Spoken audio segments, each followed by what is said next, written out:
ملاوٹ ہو، نہ نبی علیہ الصلوۃ والسلام کی سنت میں ملاوٹ ہو، بالکل خالص توحید کے اندر شرک کی آمیزش نہ ہو اور سنت کے اندر کسی قسم کی بدعت کی آمیزش نہ ہو۔ اللہ رب العالمین فرماتے ہیں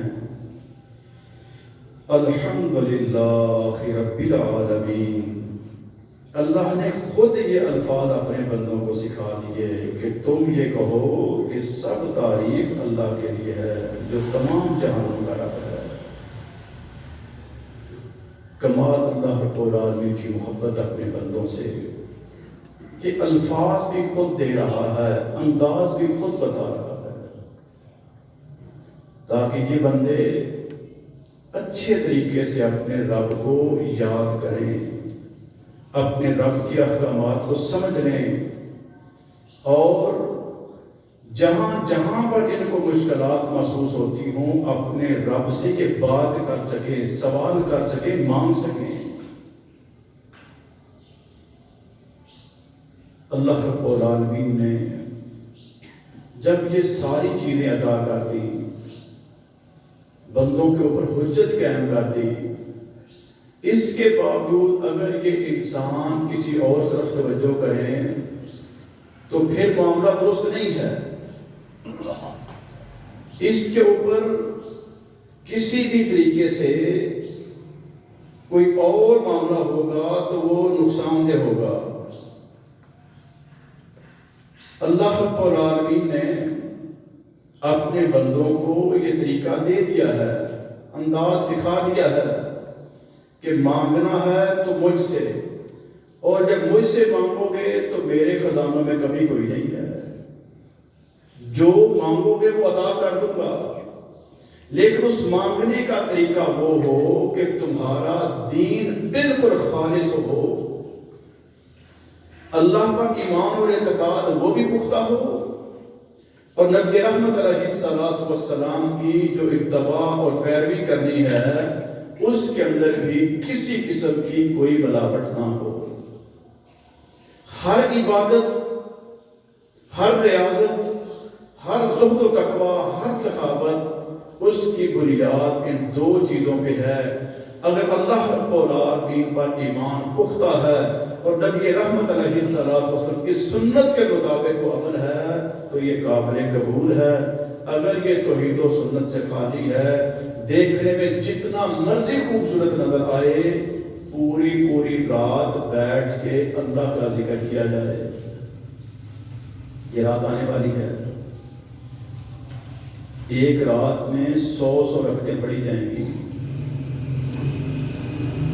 اور ایک رکعت میں 10 دفعہ سورہ اخلاص،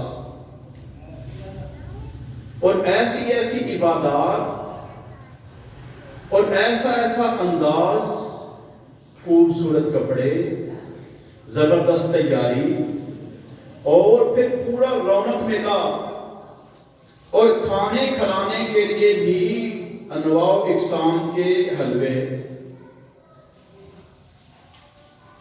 کیوں جی؟ پہننے کے لیے بھی شاندار، کھانے کے لیے بھی شاندار، اور عبادات بھی بڑی شاندار۔ لیکن اگر یہ سنت سے ثابت نہیں ہے، سب کچھ برباد۔ ظاہری طور پہ نوافل پڑھنا، رات کی عبادت کرنا، باقی تمام نمازوں میں سے تہجد کی نماز اللہ کو بڑی محبوب اور بڑی پسند ہے، بڑے فضائل ہیں، لیکن جب اسی تہجد کے ساتھ آگے پیچھے اپنی مرضی کر لی جائے گی، ان 11 رکعتوں کی بجائے 100 رکعتوں پہ لے جایا جائے گا، اور اپنی مرضی کے فضائل بیان کیے جائیں گے، اپنی مرضی کے طریقے بیان کیے جائیں گے، تو سوائے گمراہی کے کچھ نہیں ہوگا۔ لہذا وہ احباب جو دین کے لیے محنت کرنے والے ہیں، ان پر یہ فرض ہے کہ محنت کرنے سے پہلے دیکھ لیں کہ یہ سنت ہے یا نہیں ہے۔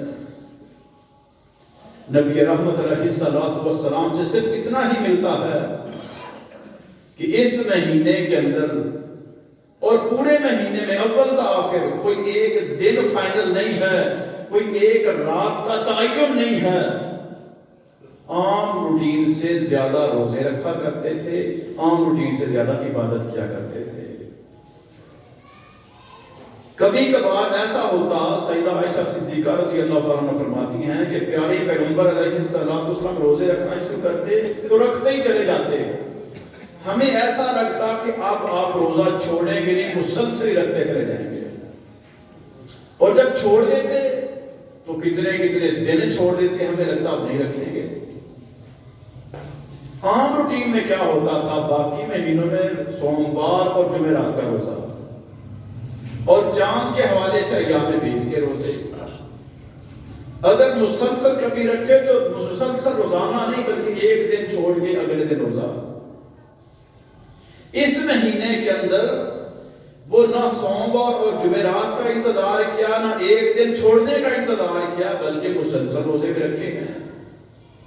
حتیٰ کہ ایک آدھ دفعہ ایسا بھی ہوا پیارے پیغمبر علیہ السلام کی اس مدنی زندگی کے 10 سالوں میں کہ آپ نے پورا مہینے ہی روزے رکھ لیے. تو جو چیزیں ثابت ہیں کرنی چاہیے، اجر ہے، نیکی ہے، ثواب ہے. جو پیارے پیغمبر علیہ السلام سے ثابت نہیں ہے، سیدنا حذیفہ بن یمان رضی اللہ تعالیٰ عنہ جو نبی مکرم علیہ السلام کے بہت قریب تھے، کتنی راز کی باتیں نبی مکرم علیہ السلام اور کسی سے نہیں کرتے تھے، حذیفہ سے وہ بھی کر لیتے تھے. حتیٰ کہ منافقین کے نام کسی اور کو نہیں بتائے، صرف حذیفہ کو بتائے کہ حذیفہ یہ فلاں فلاں منافق ہیں. تو یہ سیدنا حذیفہ رضی اللہ تعالیٰ جن پر اتنا اعتماد تھا پیارے پیغمبر علیہ السلام کو، اور سیدنا حذیفہ رضی اللہ تعالیٰ کی اتنی خدمات تھیں نبی رحمت علیہ السلام کے لیے اور آپ کے دین کے لیے کہ آپ ان سے یہ خاص امور کے اوپر مشاورت کر لیا کرتے تھے. وہ اپنے شاگردوں کو مخاطب کر کے کہنے لگے، او حافظو قاریو، دین کی تعلیم حاصل کرنے والوں سن لو، فقط وہ کام کرنا جو تم سے پہلے صحابہ کرام نے کیے ہیں، ایسا کوئی کام ہرگز مت کرنا جو صحابہ کرام نے نہیں کیا. کیونکہ صحابہ کرام نے کوئی کسر ہی نہیں چھوڑی.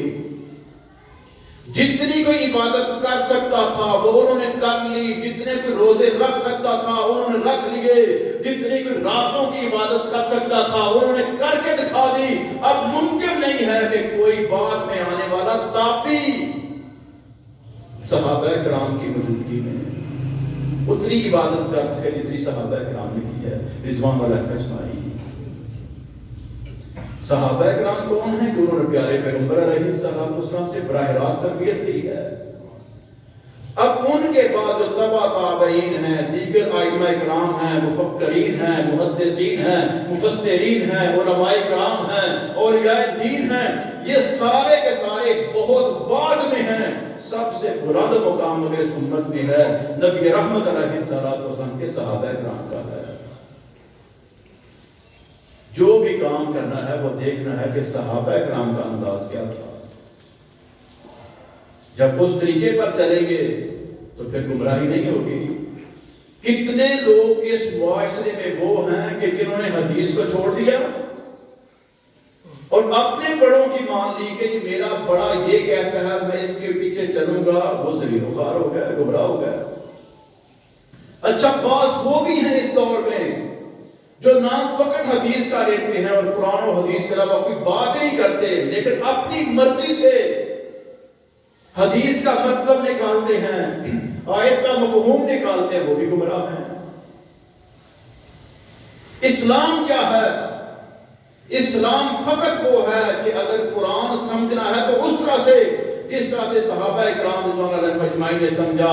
اگر حدیث سمجھنی ہے، سنت سیکھنی ہے تو فقط اس طریقے سے جس طرح سے صحابہ کرام رضوان اللہ اجمعین نے سیکھی ہے. کوئی بندہ صحابہ کرام رضوان اللہ اجمعین کے عمل سے ہٹ کے اگر کہے کہ نہیں دیکھو میں قرآن میں سے ثابت کرتا ہوں تو قرآن میں سے ثابت کرنے والے تو بہت کچھ کر دیتے ہیں.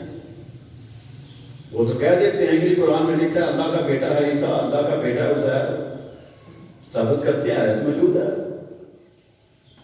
لیکن اس کا مفہوم دیکھنا پڑے گا صحابہ کرام سے. جب ان کو دیکھیں گے تو پتا چلے گا کہ وہ آیت پوری کی پوری جب سمجھیں گے تو پتا چلے گا اللہ فرماتے ہیں وَقَالَتِ النَّصَارَىٰ عیسیٰ ابن اللہ، مسیح ابن اللہ. یہ الفاظ مختلف جگہ پہ آئے ہیں کہ وہ کہتے ہیں وَقَالَتِ الْيَهُودُ عُزَيْرٌ ابن اللہ. تو جب صحابہ کرام سے سیکھیں گے تو اصل اسلام ہوگا. صحابہ کرام رضوان اللہ مجمعین سے ہٹ کے کسی اور کے پیچھے چلیں گے تو گمراہی ہوگی، دو نمبری ہوگی، وہاں پر شرک ہوگا، وہاں پر بدعات ہوں گی، خرافات ہوں گی، جہالتیں ہوں گی، گمراہیاں ہوں گی. جتنی زیادہ کوئی عبادتیں کرے گا، ریاضتیں کرے گا، اتنا بڑا وہ گمراہ ہوگا. بے شک وہ 40 دن جا کے قبرستان میں ڈیرا کیوں نہ لگا دے، کوئی آسان کام ہے؟ رات کو کسی قبرستان میں بیٹھنا جہاں پر بچھو ہیں، سانپ ہو سکتے ہیں، نیوڑے ہوتے ہیں، کون کون سی وہاں پر خطرناک اور موذی چیزیں ہیں، وہاں پر وہ 40 دن جا کے بیٹھتے ہیں، دن بھی اور راتیں بھی، اور پتہ نہیں کیا کچھ معروف کیا ہوا ہے. تو جو کام صحابہ کرام رضوان اللہ مجمعین سے ہٹ کے ہے وہ دیکھنے میں جتنا مرضی خوبصورت ہو، کرنے میں جتنا مشکل ہو، قطعاً اس کا فائدہ نہیں ہے، وہ گمراہی ہے. اب اس گمراہی سے بچنے کا طریقہ کیا ہے؟ آگے چونکہ ماہ مبارک آ رہا ہے، اس کے آنے سے پہلے ہمیں اپنا کردار بالکل صاف ستھرا کر لینا چاہیے. سابقہ غلطیاں، کوتاہیاں، گناہ وہ اللہ سے معاف کروا لینے چاہیے تاکہ ہم اللہ کی ساری رحمت اور برکتوں کو سمیٹ سکیں. اس کا طریقہ یہ ہے کہ بندہ مسلسل محنت کرے اللہ کے حکم پر، نبی علیہ السلام کی سنت پر، اور مسلسل اپنے رب سے دعا کرتا رہے کہ یا اللہ مجھے گمراہ نہ کر دینا. جو بندہ اپنی عبادت پہ اعتماد کر بیٹھتا ہے وہ بھی گمراہ ہو جاتا ہے. شیطان اس لیے گمراہ ہوا تھا، اس نے کہا تھا میری تو عبادتیں بڑی ہیں. تو کسی عبادت پہ، کسی ریاضت پہ فخر نہیں ہونا چاہیے. بڑے سے بڑا کام کر لیا جائے، بڑی اعلیٰ عبادت کر لی جائے، اللہ سے دعا کرنی چاہیے کہ یا اللہ اس کو قبول فرما دے. سیدنا ابراہیم علیہ السلام نے اللہ کے حکم پر اللہ کا گھر تعمیر فرمایا، اپنے بیٹے کو ساتھ لے کے جو کہ اللہ کا نبی ہے. دو نبیوں نے مل کے اللہ کا ایک حکم ماننا، اللہ کا گھر تعمیر کر دیا. فخر نہیں کیا کہ ہم نے بڑا کام کر لیا، بلکہ فرمایا ربنا تقبل منا انک انت السمیع العلیم، یا اللہ ہم نے یہ بنا کے اس کو قبول فرما دے. یہ قیامت تک آنے والوں کی تربیت ہے کہ بڑی سے بڑی نیکی ہو تو اس کی قبولیت کی دعا کرنی چاہیے.